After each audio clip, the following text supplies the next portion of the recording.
Welcome to Lumion video tutorial number 2. In this tutorial, we will go through the object library and object placement in Lumion. Lumion comes with the whole library of objects that you can use to decorate your project.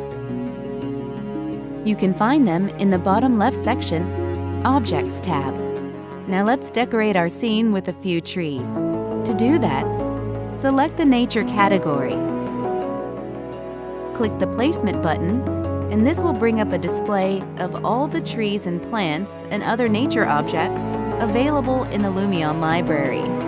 Like you see, there's many pages of even just broadleaf trees that you can select from. And there are even conifers, palms, and so forth. If you know a particular tree type that you have in mind, you can also use the search option. For example, we want to place an oak tree. Now, even of just oak trees, there are 2 pages available of different sizes and different subtypes. Let's just take the first one.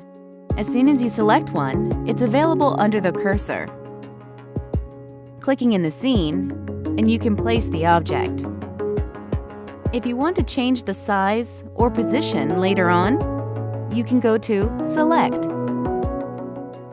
Click on the object, go to the little dot, and change the position or change the rotation. Clicking on it and rotating the mouse.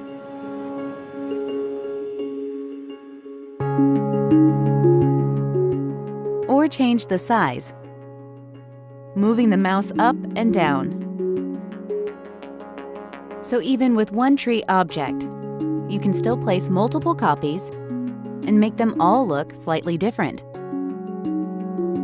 Instead of doing this after you place them, you can also do it just before you place them. Let's go back to the Place button.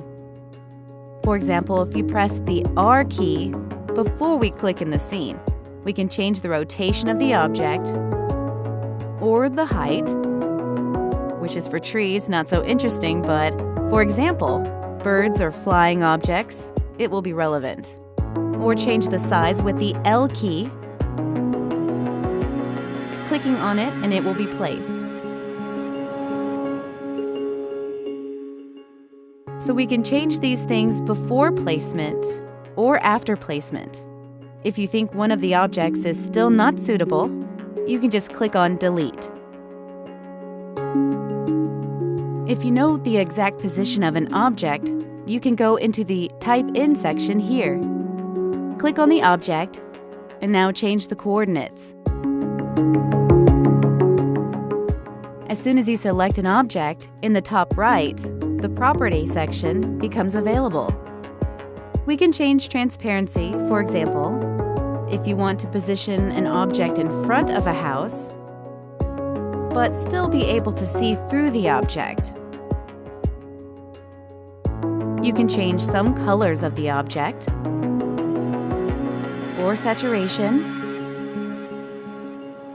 or even arrange within the selected color.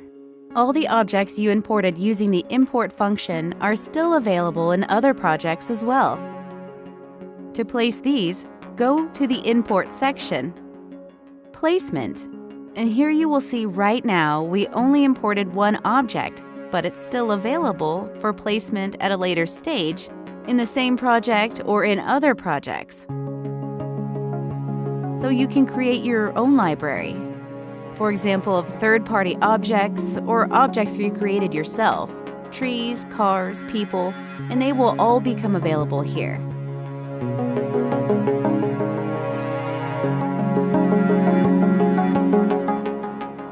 So let's change the position of this tree for now.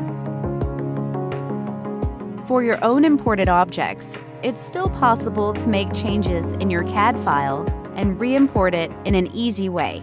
Just click here on Re-import, and the model with these changes will be re-imported, and any other changes you might have made to the model will remain intact. For example, you saw now the chimney was positioned earlier over here, and after the re-import, it was positioned over here. So it's good for you to go through all the different object categories. See what's available in the library to decorate your projects. To place a few people, for example, in front of the house.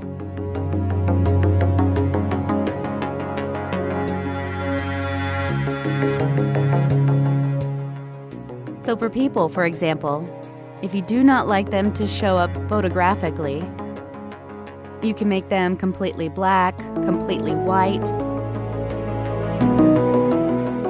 You can select multiple objects of the same type. And the type that is selectable is indicated with the button that you selected over here. Like when I press this button, only people will be available for selection. Selecting them either with a control key or control and drag a box around them. And now you can color them all simultaneously. Or you can create a group from them. In this group you can save, so it becomes available for other projects. This concludes Lumion 9 Tutorial 2, where we showed you how to place objects from the Lumion library in your scene, and how to shift them, rescale them, rotate them. In the next session, we will show you how to deal with materials.